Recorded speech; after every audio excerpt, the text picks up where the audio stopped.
Kwa hiyo wewe umekuja nyumbani kwangu, lakini tu kuingia chumbani kwangu umegoma.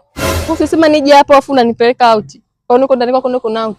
Hamna, nilikuwa nataka kwanza tuingie ndani chumbani. Tukishatoka chumbani ndo twende out. Twende kwanza out afu tutakuja tutaingia ndani. Basi haina shida. Niambie sasa unataka nikutoe out aina gani? Sasa wewe uko unaniambia nije out afu hujajipanga? Hamna, sio kwamba sijajipanga. Nishajipanga, niko vizuri. Ila tu nitaka kwamba nikisha kutoa out uniambie bana, mimi nataka out ya hivi na hivi na hivi. Mimi nataka out tu ya kawaida. Sitaki kwenda huko beach, siji samaki huko nishaendaga. Ushaendaga? Nataka tu ya kawaida. Haya, kisera. Basi nisubirie na kuja, sawa? Sawa.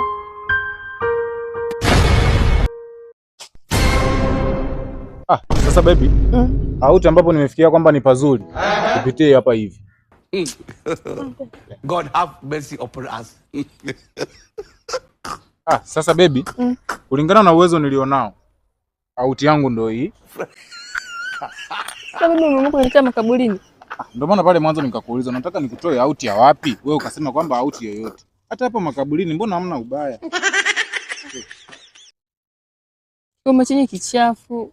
Jamani, ndo out ya wasera jamani. Mimi msela unajua.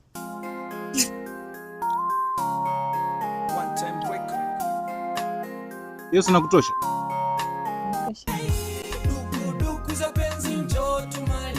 Baby, lakini umeenjoy? Unalaa kweli? Ndio mimi nalaa. Kwani mbona una wasiwasi? Hamna, nauliza tu. Mimi niko fresh. Kwani ushawahi kuletwa sehemu kama hii? Hamna, ndio nikakwambia unilete. Mimi ndaga hizo za kishua, si unajua? Kitambaa cheupe kule stapaki. Kwa hapo unasikia raha kabisa, yani uko fresh. Kwa sababu umefanya kitu cha tofauti.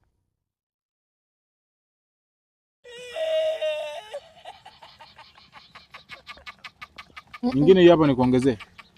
Pana hii ifunike nitampelekea mama. Unampelekea mama? Kumbe nimepatia eti. Ndio nitampelekea zawadi mamangu. Kwa baby uliniambia kwamba nikutoe kwanza out, nikisha kutoa out ndio tuingie chumbani. Kwa vipi? Twende.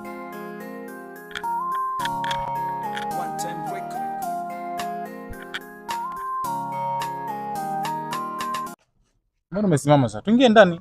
Ngoja kwanza.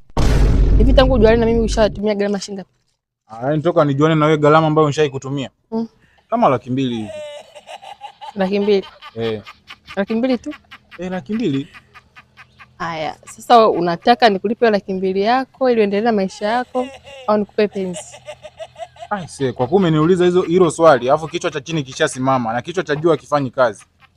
Twende tu ndani ukanipe kwanza penzi.